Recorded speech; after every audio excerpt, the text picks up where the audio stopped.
All right, Michigan is playing an interesting role in the aftermath, excuse me, of the Supreme Court's decision over private companies, religious freedom, and birth control coverage. First off, we know the court ruled that closely held corporations do not have to pay for birth control for employees that is mandated by the Affordable Care Act if it violates their religious beliefs. Now, this week, Congress is trying to go around the court. Senator Levin has co-sponsored a bill to reinstate access to birth control for women at private companies. And since the Supreme Court decision was based on a federal statute, Congress could change the law. And this act that they're talking about, they've introduced, is called the Protect Women's Health from Corporate Interference Act. So making sure that freedom of religion is not used to deny medical care. I think it's interesting that, and we also have several Michigan companies that are involved in litigation as well. Listen, they could have fixed this from the start, avoided all this lawsuit, if they would have simply been less rigid in the mandates of Obamacare. And that's the problem with this thing across the board. It allows for very little flexibility in structuring health care plans.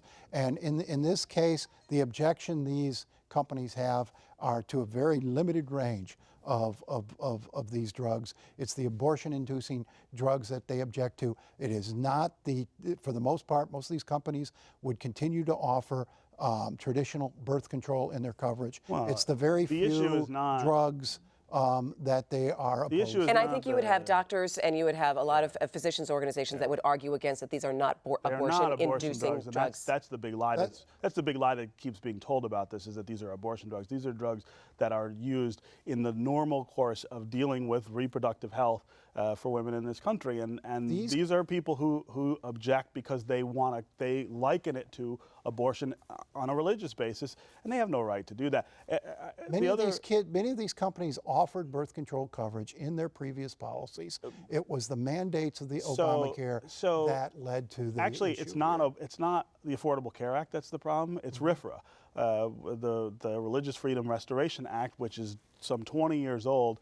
Most Democrats, in fact, voted for that.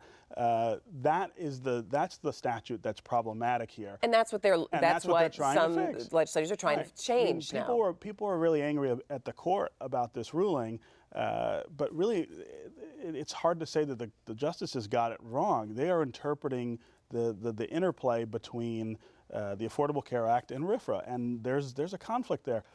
The truth is that you could have written the Affordable Care Act to abrogate some provisions of RFRA. I mean, Congress can do that with any statute that it has. They didn't do it, and so now we have this problem. This is the right fix. What Senator Levin is proposing. Now, will it pass in Congress? That's a political question. Nolan, last word on this. Well, what you have with Obamacare, again, the problem is the rigid mandates, the lack of flexibility.